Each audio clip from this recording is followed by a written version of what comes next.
The Wish by Roald Dahl. Under the palm of one hand the child became aware of the scab of an old cut on his kneecap. He bent forward to examine it closely. A scab was always a fascinating thing.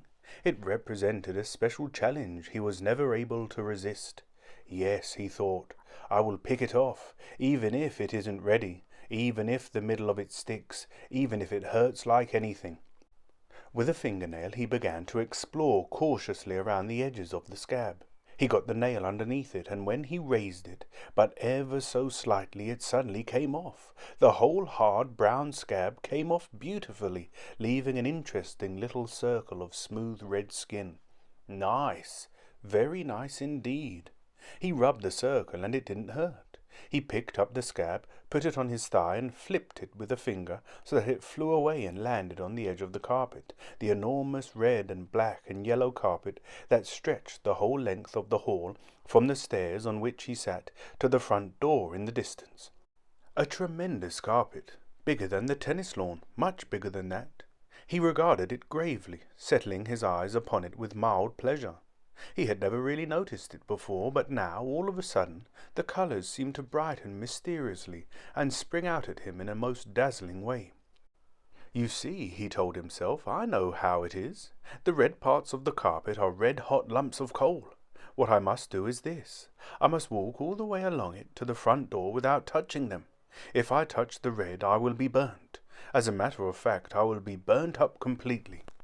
And the black parts of the carpet, yes, the black parts are snakes, poisonous snakes, adders mostly, and cobras, thick like tree trunks around the middle. And if I touch one of them, I'll be bitten and I'll die before tea time. And if I get across safely without being burnt and without being bitten, I will be given a puppy for my birthday tomorrow. He got to his feet and climbed higher up the stairs to obtain a better view of this vast tapestry of colour and death. Was it possible? Was there enough yellow? Yellow was the only colour he was allowed to walk on. Could it be done? This was not a journey to be undertaken lightly. The risks were too great for that. The child's face, a fringe of white gold hair, two large blue eyes, a small pointed chin, peered down anxiously over the banisters. The yellow was a bit thin in places, and there were one or two wideish gaps, but it did seem to go all the way along to the other end. For someone who had only yesterday triumphantly travelled the whole length of the brick path from the stables to the summer house without touching the cracks, this carpet thing should not be too difficult, except for the snakes. The mere thought of snakes sent a fine electricity of fear running like pins down the backs of his legs and under the soles of his feet. He came slowly down the stairs and advanced to the edge of the carpet. He extended one small sandalled foot and placed it cautiously upon a patch of yellow. Then he brought the other foot up, and there was just enough room for him to stand with the 2 feet together. There, he had started. His bright oval face was curiously intent, a shade whiter perhaps than before, and he was holding his arms out sideways to assist his balance. He took another step, lifting his foot high over a patch of black, aiming carefully with his toe for a narrow channel of yellow on the other side. When he had completed the second step, he paused to rest, standing very stiff and still. The narrow channel of yellow ran forward unbroken for at least 5 yards, and he advanced gingerly along it bit by bit, as though walking a tightrope. Where it finally curled off sideways, he had to take another long stride, this time over a vicious-looking mixture of black and red. Halfway across he began to wobble. He waved his arms around wildly, windmill fashion, to keep his balance, and he got across safely and rested again on the other side. He was quite breathless now, and so tense he stood high on his toes all the time, arms out sideways, fists clenched. He was on a big safe island of yellow. There was lots of room on it. He couldn't possibly fall off, and he stood there resting, hesitating, waiting, wishing he could stay forever on this big safe yellow island, but the fear of not getting the puppy compelled him to go on. Step by step he edged further ahead, and between each one he paused to decide exactly where next he should put his foot. Once he had a choice of ways, either to left or right, and he chose the left because although it seemed the more difficult, there was not so much black in that direction. The black was what made him nervous. He glanced quickly over his shoulder to see how far he had come. Nearly halfway. There could be no turning back now. He was in the middle, and he couldn't turn back, and he couldn't jump off sideways either, because it was too far.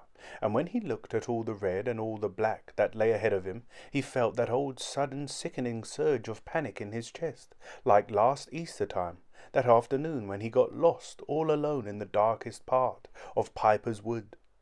He took another step, placing his foot carefully upon the only little piece of yellow within reach, and this time the point of the foot came within a centimetre of some black. It wasn't touching the black. He could see it wasn't touching. He could see the small line of yellow separating the toe of his sandal from the black. But the snake stirred as though sensing the nearness, and raised its head and gazed at the foot with bright beady eyes, watching to see if it was going to touch. "I'm not touching you. You mustn't bite me. You know I'm not touching you." Another snake slid up noiselessly beside the first, raised its head, two heads now, two pairs of eyes staring at the foot, gazing at a little naked place just below the sandal strap, where the skin showed through. The child went high up on his toes and stayed there, frozen stiff with terror. It was minutes before he dared to move again. The next step would have to be a really long one. There was this deep curling river of black that ran clear across the width of the carpet, and he was forced by this position to cross it at its widest part. He thought first of trying to jump it, but decided he couldn't be sure of landing accurately on the narrow band of yellow the other side. He took a deep breath, lifted one foot, and inch by inch he pushed it out in front of him, far, far out, then down and down until at last the tip of his sandal was across and resting safely on the edge of the yellow. He leaned forward, transferring his weight to his front foot. Then he tried to bring the back foot up as well. He strained and pulled and jerked his body, but the legs were too wide apart and he couldn't make it. He tried to get back again. He couldn't do that either. He was doing the splits, and he was probably stuck. He glanced down and saw this deep, curling river of black underneath him. Parts of it were stirring now, and uncoiling and sliding and beginning to shine with a dreadfully oily glister. He wobbled, waved his arms frantically to keep his balance, but that seemed to make it worse. He was starting to go over. He was going over to the right. Quite slowly he was going over, then faster and faster, and at the last moment, instinctively he put out a hand to break the fall, and the next thing he saw was this bare hand of his going right into the middle of a great glistening mass of black, and he gave one piercing cry of terror as it touched. Outside in the sunshine, far away behind the house, the mother was looking for her son. The end.